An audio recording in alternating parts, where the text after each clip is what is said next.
Scene dibuka dengan diperlihatkannya dua orang pemuda yang tengah latihan tembak. Ini adalah Hae-jun, seorang detektif yang ramah, penuh ambisi, dan berdedikasi tinggi terhadap pekerjaannya. Kalau yang tampan ini bernama Suwan. Ia juga adalah seorang detektif namun sedikit ceroboh dan kurang kompeten. Mereka berdua ada di tim yang sama dan selalu melakukan penyelidikan dengan teliti. By the way guys, saking cintanya Hae-jun pada pekerjaannya, ia rela hidup LDR dengan sang istri yang tinggal di Lipo. Ia hanya akan pulang di akhir pekan untuk memasak dan memanjakan istrinya itu.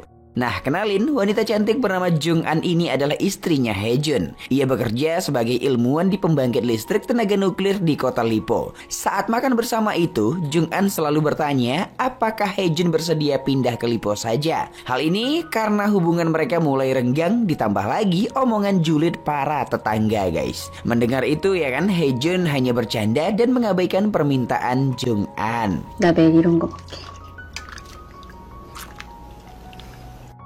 Suatu ketika muncul kasus tewasnya pria lanjut usia bernama Kakek Tarwi yang terjatuh dari puncak gunung guys. Jika dilihat dari jam tangan Kakek Tarwi yang pecah, kemungkinan besar ia terjatuh di hari Senin tepatnya jam 10 pagi. Saking totalitasnya Hae-jun dalam bekerja, ia malah memilih mendaki di jalur tewasnya Kakek Tarwi tersebut. Hal ini membuat Suwan pasrah dengan tingkah Hae-jun yang di luar nalar.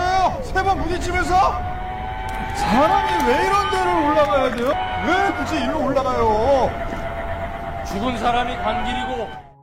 Dari barang bukti di TKP, Hae-jun mendapati telepon milik Kakek Tarwi yang ternyata masih bisa menyala, di mana ada foto Kakek Tarwi bersama wanita muda yang jadi wallpaper handphonenya. Mereka jadi mengira bahwa wanita ini adalah cucunya. Tak lama kemudian, wanita muda yang ada di wallpaper handphone tersebut datang melihat mayat Kakek Tarwi guys. Yap, tahu nggak kalian siapa? Ternyata wanita ini bukanlah cucu Kakek Tarwi sobat, melainkan istrinya. Ia bernama Sore, seorang imigran dari China yang tak menunjukkan wajah sedih sedikit pun. Hal ini tentu ya kan membuat Hae-jun menaruh curiga. Ditambah lagi dengan ditemukannya banyak bekas luka di tubuh Sore. Saat Hae-jun menunjukkan foto jasad Kakek Tarwi, Sore justru tertawa kecil. Hal ini seolah menafsirkan bahwa ia senang atas kepergian suaminya.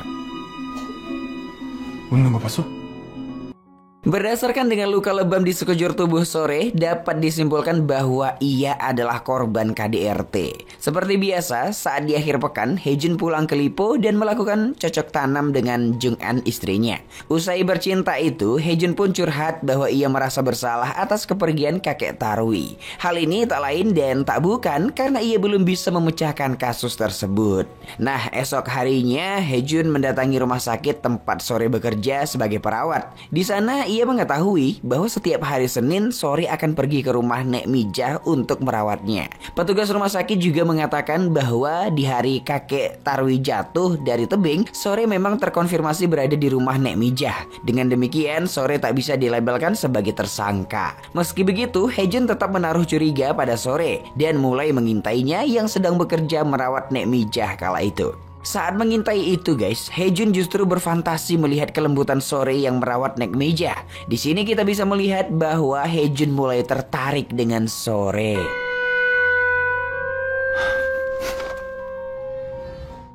Tak berapa lama kemudian, Hae-jun mendapatkan info bahwa telah ditemukan sebuah DNA misterius di bawah kuku Kakek Tarwi. Hae-jun pun menelpon dan meminta Sore datang ke kantor polisi untuk diperiksa kecocokan DNA-nya. Awalnya Sore menolak karena ia harus bekerja merawat Nek Mijah. Namun Hae-jun berpikir panjang dan akhirnya menyuruh Suwan yang menggantikan Sore merawat Nek Mijah. Karena itu, kini Sore pun bisa bergegas ke kantor polisi. 못 오시는 줄 알았는데 고맙습니다. Setelah diperiksa, ternyata memang benar DNA Sore lah yang ada di kuku suaminya guys. Di sana Sore mengungkap bahwa suaminya adalah orang yang kasar dan selalu memukulinya. Sebenarnya Kakek Tarwi telah memaksa Sore ikut dengannya mendaki gunung kala itu. Namun Sore menolak karena ia takut ketinggian. Karena hal itulah Kakek Tarwi jadi marah dan memukul serta mencakar tubuh Sore. Dengan demikian wajar saja jika DNA Sore ditemukan di kuku Kakek Tarwi. 날 말리다가 이렇게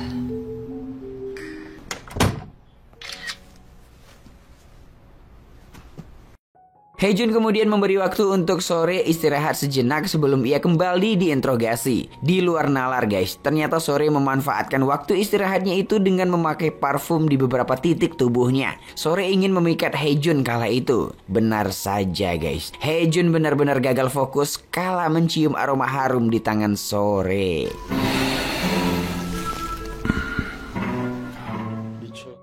Haejun lalu melanjutkan penyelidikannya dengan menginterogasi Sore tentang asal-usulnya. Mengapa semua orang Cina yang tertangkap langsung dideportasi, sementara Sore tidak? Sore lalu menjelaskan bahwa memang benar ia adalah seorang yang berkewarganegaraan Cina, namun kakeknya adalah orang Korea asli yang bahkan termasuk sebagai veteran perang Korea di zaman kemerdekaan. Demi menghargai perjuangan si kakek, akhirnya Sore bebas dan tak dideportasi. Beberapa menit kemudian, Haejun mendapat panggilan darurat untuk kasus kejahatan lain. Karena hal itu, untuk sementara Sore pun dibebaskan. Kini kita diperlihatkan dengan tingkah Suwan yang siaga menangkap penjahat. Meski telah berbekal senjata, Suwan yang tak kompeten ini justru membuat tersangka kabur guys. Alhasil, Haejun lah yang bergegas mengejarnya. Aksi penangkapan yang keren itu tak sengaja dilihat oleh Sore dan membuatnya jadi tertarik dengan Haejun. Usai interogasi sang tersangka, Haejun pun marah pada Suwan yang tak becus. Hal ini langsung dibantah Suwan dengan mengutarakan kekesalannya pada Haejun. Ia kesal karena Haejun terlalu lembek dengan Sore. Yap guys, di sini Suwan mulai curiga dengan Haejun yang mungkin saja telah menaruh hati pada Sore.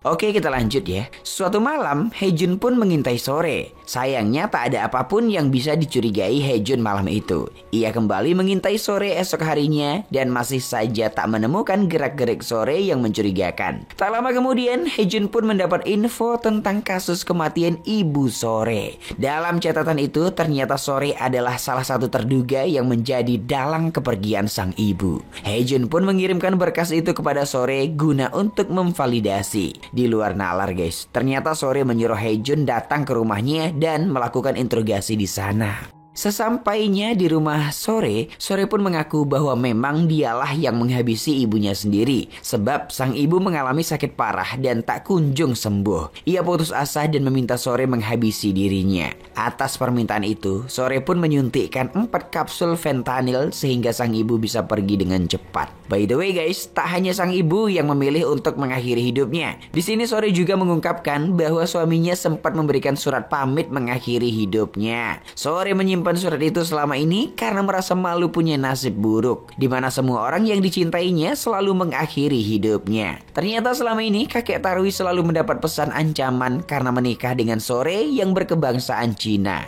Karena selalu diancam itulah kakek Tarwi jadi lelah dan memilih untuk mengakhiri hidupnya guys. Berkat surat pamit mengakhiri hidup dari kakek Tarwi inilah kini Sore dinyatakan bebas dan kasus kematian kakek Tarwi pun ditutup. Nah, by the way guys, karena kasus kakek Tarwi selesai begitu saja, Suwan jadi tak puas. Ia merasa bahwa Sore lah dalang dari kejadian ini. Sambil mabuk, Suwan mengoceh dan melampiaskan kekecewaannya pada Haejun. Tak sampai di situ saja. Dalam keadaan mabuk itu, ternyata Suwan nekat ke rumah Sore dan mengacau di sana guys. Hal ini membuat Haejun jadi malu dan membereskan kekacauan yang dibuat Suwan itu. Usai beberes, Sore pun bertanya apakah Haejun senang dengan status Sore yang bebas dari terduga. Haejun lalu mengatakan bahwa ia ikut senang karena ini berarti ia bebas mendekati Sore. Yap guys, kini Haejun dan Sore semakin dekat dan bebas berhubungan. Tak hanya itu, mereka bahkan tinggal dan jalan bersama. Percikan cinta terasa di antara mereka meski tak pernah terucap. Lewat metode nafas Sore, Haejun kini bisa tertidur. Padahal selama ini Haejun menderita insomnia dan tak bisa tidur dengan nyenyak. By the way guys, di apartemen rumah Haejun terdapat banyak foto hasil intaian Haejun. Melihat itu, Sore jadi paham bahwa Haejun mungkin saja susah tidur karena foto itu. Alhasil, Sore nekat melepaskan dan membakar semua foto menjijikkan itu guys.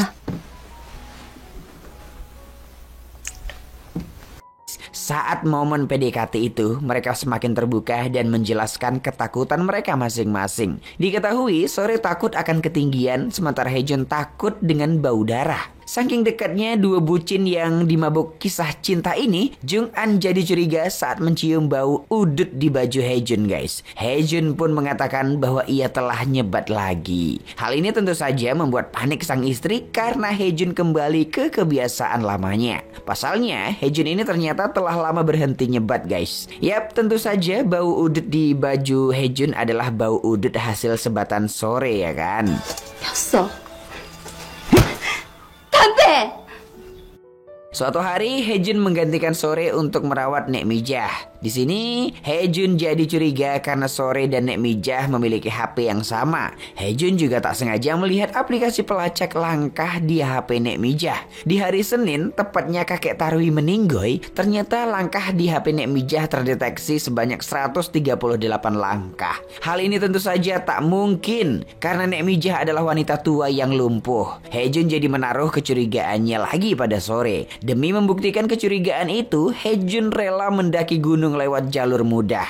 Ia mengaktifkan aplikasi langkah dari rumah Nek Mijah menuju puncak bukit. Setelah sampai di bukit, ternyata jumlah langkah Haejun sama dengan yang ada di HP Nek Mijah. Hal ini berarti benar bahwa Sore lah pelaku sebenarnya. Nah, malam harinya Haejun menanyakan semua kebenaran yang sesungguhnya pada Sore. Sore pun akhirnya mengakui bahwa memang dialah orang yang menolak kakek Tarwi guys. Pagi hari di hari Senin, Sore sengaja ke rumah Nek Mijah agar terekam CCTV. Saat sudah di rumah Nek Mijah, dengan hati-hati Sore menukar HP-nya dan keluar lewat jendela. Rute ini tentu saja tak terekam CCTV, sehingga orang pasti mengira bahwa Sore masih di rumah Nek Mijah. Usai keluar dari rumah Nek Mijah, Sore pun memberanikan diri melawan rasa takutnya naik ke puncak bukit. Nah, sesampainya di bukit tanpa ragu-ragu, Sore pun menolak kakek Tarwi. Motif Sore melenyapkan kakek Tarwi adalah karena suaminya itu selalu kasar dan mengancam akan memulangkannya ke Cina.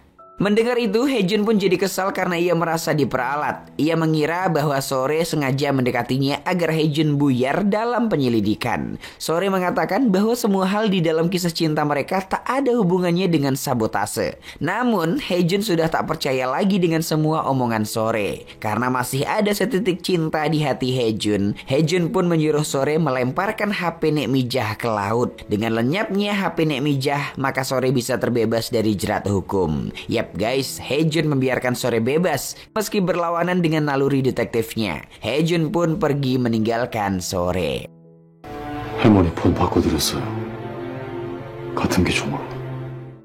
Beberapa waktu telah berlalu. Kini Haejun telah pindah ke Lippo dan menetap dengan istrinya. Insomnia yang awalnya sembuh berkat Sore pun kembali kambuh. Meski begitu, pasutri ini berusaha membangun rumah tangga yang ceria, sementara Sore harus depresi. Yap, ternyata Sore telah menikah lagi dengan pemuda bernama Anto guys. Diketahui Anto berprofesi sebagai investor saham sekaligus penipu. Salah satu korban suami Sore adalah Udin, seorang imigran Cina yang memukuli Sore karena tak menemukan Anto. Karena Anto adalah penipu dan diburu para korban, Anto dan Sore pun pindah ke Lippo. Nah, di Lippo itu tak sengaja Sore dan Haejun berpapasan di pasar. Mereka bertemu bersama pasangannya masing-masing. Dalam pertemuan itu, baik Sore maupun Haejun justru terlihat canggung. Sementara Jung-an dan Anto malah saling bertukar nomor HP. Alasannya adalah untuk bisnis. Malam harinya, Anto terus menghubungi Jung-an, namun diabaikan begitu saja oleh Jung-an. Hal yang mengejutkan adalah keesokan harinya, Anto justru ditemukan tak bernyawa di pinggir kolam. Posisi tubuh Anto sangat bersih dari sirup marjan guys, dan duduk cantik di pinggir kolam. Ada sekitar 13 bekas tusukan di tubuhnya. By the way, Haejun lah detektif yang bertugas dalam kasus ini. Tanpa basa-basi ya kan, ia pun langsung mencurigai Sore. Saat bertemu Sore di pinggir pantai, Haejun mengatakan bahwa kali ini ia tak akan membantu Sore bebas lagi. Interogasi pun lanjut di kantor polisi. Sore mengatakan bahwa Anto memiliki banyak musuh karena tindak penipuannya. Yap guys, bisa saja sebab meninggoynya Anto adalah karena aksi balas dendam para korban. Haejun lalu melanjutkan penyelidikannya dengan mendatangi tetangga rumah Anto dan Sore. Di sana mereka mendapatkan foto Sore yang sedang berdiri di pinggir pantai beberapa saat setelah perkiraan meninggoynya Anto. Dari foto itu terlihat Sore tengah menunjuk ke arah tengah laut dengan gaun biru yang dikenakannya. 맞고 뭐 하고 있는 걸까요? Malam harinya, Haejun pergi ke rumah Sore untuk mencari gaun biru itu. Setelah digeledah, ternyata Haejun menemukan sisa perca gaun biru di tong pembakaran. Karena terpojok, Sore pun menceritakan kronologinya pada Haejun. Jadi guys, saat Anto meninggoy, Sore lah yang menemukannya pertama kali. Ia melihat limpahan sirup marjan di kolam renang itu. Karena tahu bahwa Haejun yang akan menyelidiki kasus ini, dan karena ia ingat bahwa Haejun takut dengan bau darah, Sore pun menguras air di kolam tersebut, bahkan mengepel lantai. Ia jugalah yang membuat posisi duduk Anto jadi estetik agar Haejun tak jijik melihatnya. Usai melakukan hal tersebut, Sore pun membakar bajunya agar tak dicurigai oleh Haejun.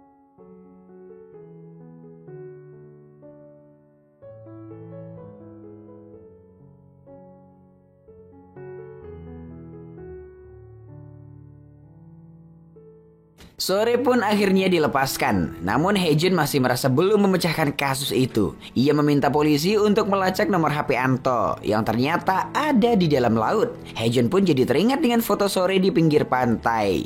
Yap guys, itu bukanlah foto nunjuk laut, melainkan foto melempar barang ke laut. Haejun lalu meminta tim SAR untuk menemukan HP itu di dalam laut. Haejun lalu menjumpai Sore di Gunung Homi. Sebelum berhasil menanyai Sore tentang ponsel, Sore malah meminta Haejun untuk membantunya membuang abu jasad ibu dan kakek Sore di tepi Gunung Homi. Di sini kita lihat bahwa Haejun mau membantu Sore. Setelah itu Sore langsung memeluknya dan memberikannya sebuah ponsel. Namun itu bukanlah ponsel Anto, melainkan ponsel Nek Mijah yang jadi bukti meninggoynya kakek Tarwi lalu. Hal ini membuat Haejun kaget karena sebelumnya ia sudah menyuruh Sore membuang HP itu ke laut. Sore mengatakan bahwa Haejun harus memulai kembali penyelidikannya melalui HP Nek Mijah. Ia juga sangat ingin membantu Haejun memecahkan kasus itu agar harga diri Haejun sebagai detektif tak ternodai lagi. Dengan kata lain, Sore rela identitasnya sebagai tersangka meninggoynya kakek Tarwi terungkap. Sore pun menghadiahi Haejun kecupan malam itu guys. Mwah.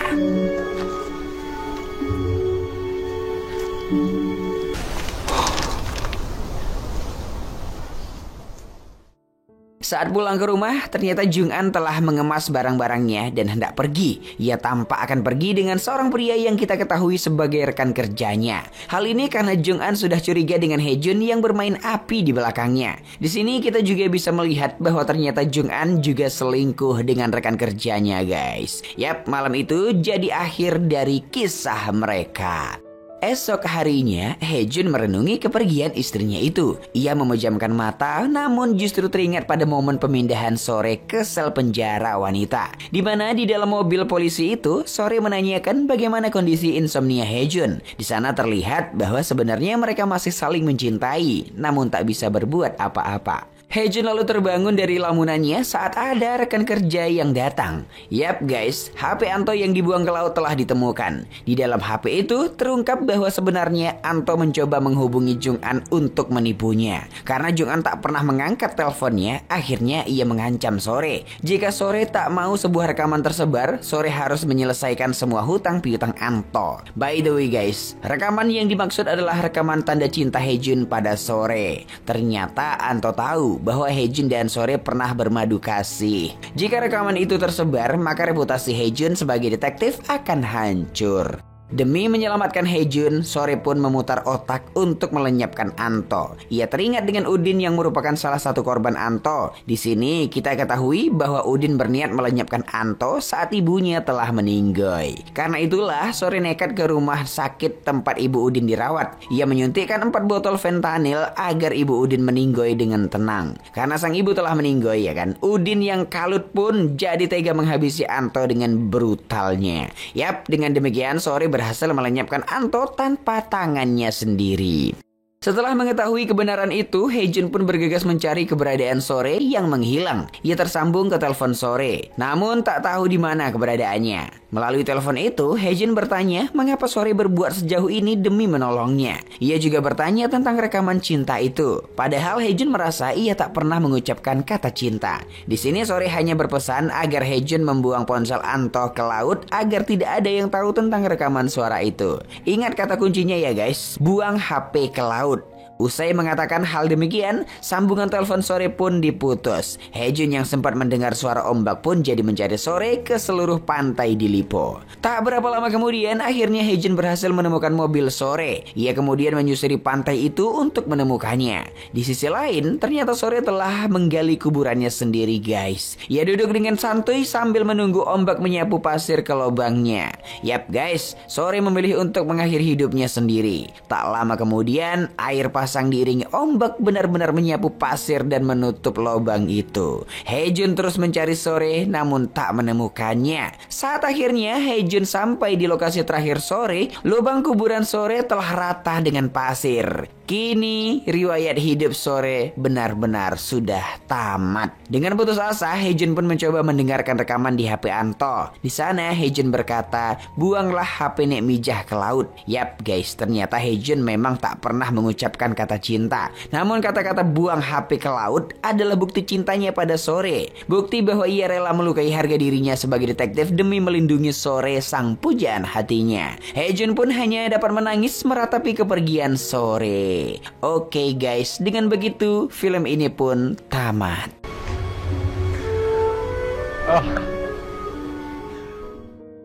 Decision to Live merupakan film Korea yang disutradarai oleh Park Chan-wook yang juga membuat film populer lainnya seperti The Handmaiden, Stalker, Night Fishing, dan masih banyak lagi. Tayang pertama kali di Cannes Film Festival pada Mei 2022, film ini bercerita tentang seorang detektif bernama Haejun yang sedang menangani sebuah kasus.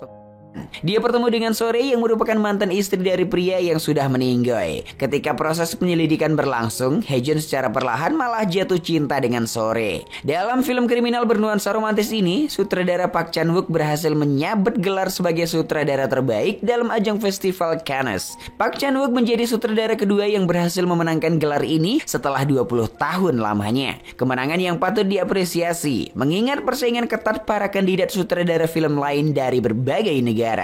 Decision to Live dibungkus tetap romantis dan seksi lewat alur cerita dan pemulihan dialog yang tepat antara Jang Hae-jun yang diperankan oleh Park Hae-il dan Song Sore yang diperankan oleh Tang Wei. Suksesnya film Decision to Live juga didukung dengan sederet bintang ternama Korea seperti Lee Jung Hyun, Ko Kyung Pyo, dan Park Young Woo. Sinematografi yang membius penonton di tiap adegannya pun turut menjadi jalan kesuksesan film ini. Nah, bagi kalian yang menyukai film bergenre thriller romance seperti ini, film Decision to Live boleh jadi masuk dalam list tontonan kalian guys. Dan terakhir, masuk pada penilaian. Biro Perfilman UBR Media memberikan rating film Decision to Live 7,2. Like dan share ke teman-teman tersayangmu agar mereka juga ikutan nonton film keren ini. Dan jangan lupa subscribe channel UBR Entertainment. Terima kasih banyak dan bye-bye.